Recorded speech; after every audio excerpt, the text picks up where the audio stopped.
Hey guys, what's going on? It's Jugs, and we're playing some Tribes Ascend because, to be honest, this is pretty much the only game that I care to play at the moment. I'm not actually playing any TF2, although, if you guys really demand it, if you guys really abhor Tribes Ascend and instead favor TF2, then I'm sure I could put together a few live comms or something like that. So just let me know whatever your preference is. If I see a wide unanimous display of favoritism for TF2 over Tribes Ascend, then I'll post it. But for right now, I'm liking what I'm posting. I'm just posting whatever it is that I'm playing, and whatever it is that I feel like commentating over, and I'm just having fun with it. So that's a good thing. But what I wanted to talk about in this commentary, first let me give you guys kind of a backdrop of what's going to go down in this gameplay. We're playing some CTF, as I always do. I don't really like to play any of the other game modes because I feel that Tribes is pretty much designed around capture the flag, and so if you're playing anything else but capture the flag, it doesn't run the way that it's supposed to run. It's not very balanced. It's much similar to TF2 in that playing in a 32-man lobby makes the game imbalanced for a lot of classes, or certain classes, I guess. Namely the scout. The scout isn't nearly as effective in a big lobby, and then in a small lobby the scout would be really effective, and something like the demo man wouldn't be as effective because there'd be just less bodies to spam at. And that's kind of an interesting thing. Something as small as the amount of players can alter the balance in a game dramatically, let alone an entire game type. So that's why I just play CTF. I like CTF actually. The way that this game is designed, the way that that you move, it's all about speed. CTF is just a perfect game type for it. You don't really get those situations like if you play TDM, you get like a bunch of people running in the middle and just hovering around, pretty much immobile, shooting each other, and occasionally you'll have people sniping from every corner in the map at people in the middle. So it's not really something I would choose to play. But anyways, this gameplay, I'm just gonna be slaying, and I've just been having so much more fun with this game now that I've stopped making it my sole duty to cap the flag, because I don't like to play squishy classes at the moment, just because I haven't mastered speed yet. And when you're playing a really light class, if you don't know how to go fast, then you're pretty much just gimping yourself. I mean, yeah, you can go fast, like you can go faster than you can as a soldier, but against another player that's of your same class and that knows what they're doing, you're gonna get stomped all day. You're never gonna cap a flag against a good Pathfinder that can outspeed you every time. You're gonna lose every time. So until I get down the basics of the game a little bit more, I'm gonna be sticking with the soldier, because the soldier can do everything pretty well. Let me close Twitter here, sorry about that. But yeah, so I'm pretty much just slaying. I'm making it my job to keep people dead. I get a nice air shot on this guy, and I felt like I would have hit him too, but he kind of changed his trajectory there in mid-flight, so I didn't really get that blue plate. Not that I would have killed him anyways, but slaying is a really important thing in this game.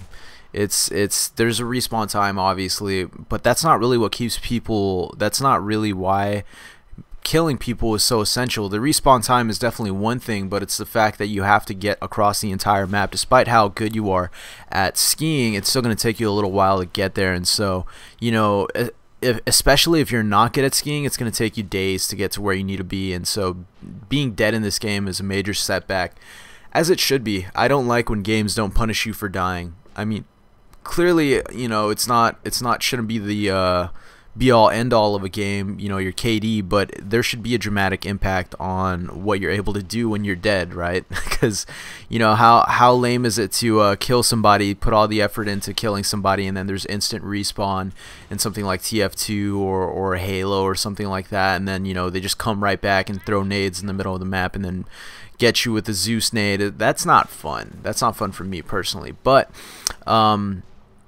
so what you're going to be seeing here is that I'm just going to be killing as many people as I possibly can. I'll go after the flag occasionally, whenever it's nearest me. But yeah, for the most part, this is pretty entertaining gameplay. I outplay a lot of people. I preoccupy people so that they don't focus on my teammates. But now to get into what I wanted to talk about. Now, I kind of wanted to talk about a few things because I get a lot of requests for people asking to play with me for tribes. You know, you guys know my policy for games that are Steam based or that I can link through Steam. Just join my Steam group, and anytime you see me playing a game and it's multiplayer, if you see it on my Steam group that I'm playing a game, feel free to join me off my profile, join my session, say hi to me if you want in the game chat. No big deal. I love playing with you guys. I love interacting with you guys. That's my thing. And something as simple as letting you guys play with me is more than it's more than easy for me to do compared to you know, the amount of support that you guys have given me, rating my videos, watching them, shouting me out, giving me, you know, getting me to where I'm at now. So that's not a big deal. But I get a lot of requests for people wanting to play with me on this game, and the thing is, this game doesn't run off of, you know, of Steam. And so when I want to play this game with other people, I'd have to add you on here, and then if I added you on here, then that's kind of creeping into that territory where I don't want to add subscribers to a personal friends list that has a limited amount of slots, because then I'd have to delete people and people are going to get angry. And on top of that, I feel like if we play this game, you know, if I added people to my friends list, then it'd have to be that we would have to have like voice communication like I would normally be having if I played with some of my other friends that I personally enjoy playing with on my friends list right now. And I mean, that's a different thing entirely. I want you guys to be really understanding. Try to be empathetic when I say this. It's not that I don't like you guys or that I'm just using you guys for the YouTube views and the YouTube pennies, because that's all I really get off of this is pennies. But that's not it. That's not it at all. I'm not stuck up either. You know, just because I'll play with people that are you know, like YouTube commentators, and I won't necessarily play with subscribers, doesn't mean that I'm trying to use YouTube commentators as a step up to kind of you know, give myself some promotion or some cross promotion through them, or work my way into their videos or something like that. That's not it at all. It's just the fact that you know, subscribers, it's so hit and miss. Sometimes you get really weird people, and no offense to the weird subscribers out there, I love you guys nonetheless. You guys may be a little socially retarded, but that's cool, man. I don't have anything against you. It's just kind of awkward to deal with some of you guys sometimes if you guys like want to have voice communication, which I'm not really all for.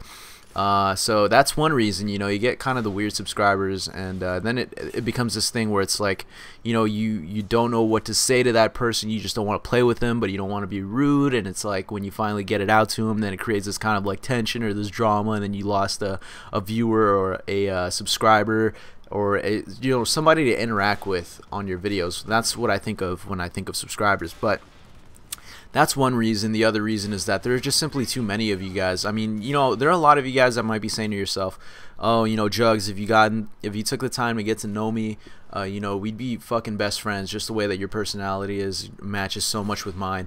And I don't doubt that for a second. I don't doubt that some of you guys have awesome personalities. Some of you guys are probably a lot more interesting than I am personally, or the people that I associate myself with or play with on YouTube, whatever. Like, I don't doubt that for a second. There's so many of you. There's bound to be a lot of you out there that are really interesting people. But the thing is, I just don't have time to get to know so many people on my my YouTube page. It's not that it's impossible, but it'd just be such a straining task to get to know somebody you know, this day, and then like 5 people in a day, because everybody wants to play with you. And I don't think you guys know this. Maybe you guys don't know this about me, but I'm an introvert. I prefer to keep to myself in certain areas, in certain facets of my life. Anyways, I'm an introvert. When it comes to things like business or school or real life, like, you know, if I'm in a social place, I have no problem with approaching somebody and you know, starting conversation or returning conversation. General Jam here finally ends my streak. Good job, General Jam. He's been congratulating me on all the 6 shots that I've been getting on him, so it's only right that I give him a woohoo in return for his awesome nade. But anyways, I'm an introvert when it comes to my little corner of the world that is my room. and you know, I like to game, and most of the time I like to play alone, and occasionally I'll ask a friend to hop on with me, and then we'll team up and we'll just, you know, do some sessions, because I say sessions, the hipsters say sesh instead of sessions. But that's just how I am. So getting to know all these people, having to get to know all these people that I don't really want to get to know, not because I don't like you guys at all, it's just because I'm an introvert. It's not my thing to be so outgoing. It makes gaming not fun for me when I can't just hop on and play. And so if you guys have ever thought to yourself, you know, if I haven't played with you yet, and you know, I haven't said that I would, or I was kind of hesitant about it, maybe I just didn't want to be rude, but to be honest, like, I just don't want to have to, you know, get to know all these people. I mean, that's just as bluntly as I can put it, in a manner that's as least rude as I can put it. I hope you guys can understand. But anyways, next topic. So yeah, let's put that behind us. I hope you guys don't take it the wrong way, or get mad about it, or get salty about it, or cry about it to yourselves as you guys go to sleep, because I know I'm that important in your lives, right? I'm just kidding. Sarcastic remark. But this game, Tribes Ascend, man, this game hasn't even come out yet, and NASL, I think it's called North America Star League Gaming or something like that. It's a professional, like, kind of gaming league. I don't know too much about NASL. I'm just gonna throw it out there and make the assumption that it's similar to something like MLG, and they do like a lot of like Heroes of New Earth, StarCraft, things like that. They do competitive gaming, and this game hasn't even come out yet. But High Res showed you know, NASL like a little promo of their game, and how competitive it could be at a high level. And that was enough to sell them completely on the game, and they picked it up in an instant. And now it's going to be in their rotation for NASL, and that just makes me fucking happy to see an FPS. This is the first FPS to ever be inducted into NASL, and that makes me stoked, because you know, this game, man, it's awesome to see an FPS be put on the map when it's a skill-based FPS. I'm not talking like Battlefield 3 or like Call of Duty. I know I kind of bash on those games. I don't intend to bash on those games right now. That's not my intention. It's just the truth. They're not really skill-based. They're like, you know, fun, fast-paced, arcadey type of games that you play with your friends, and you can, you know, do well no matter how you're feeling, as long as you team up, and that's fun, and it's a fun game. It's a casual gamer's game, but it's not really something skill-based, like something like Quake, or like you know, Tribes, or even a little bit down on the skill bar, like Tribes, or other, like, mainly PC shooters, because the things that you can do on PC with a keyboard and mouse are definitely things you can't do on console. But Halo is a strong console competitive kind of game, but it's not nearly in the same league as these games that I'm mentioning now. But the skill ceiling in this game is just so high. Nothing you see me do ever, nothing in this game ever, nothing, if I put out a montage and you see me get the craziest blue plate shots, I will never ever be good as good as the pros of this game, because the skill ceiling is just that high. You have absolute fucking savant freaks in this game, just tearing shit up. But anyways, my point is that I'm really excited to see how crazy the shit that those pros are going to be able to do in this game.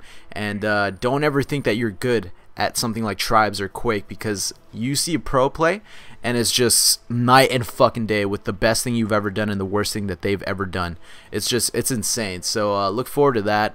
And yeah, that was the end of the game. I went 15-2, and I hope I didn't bore you to death with this commentary, but thanks for watching, bros. Rate and favorite the video if you enjoyed. Peace out. This has been Jugs.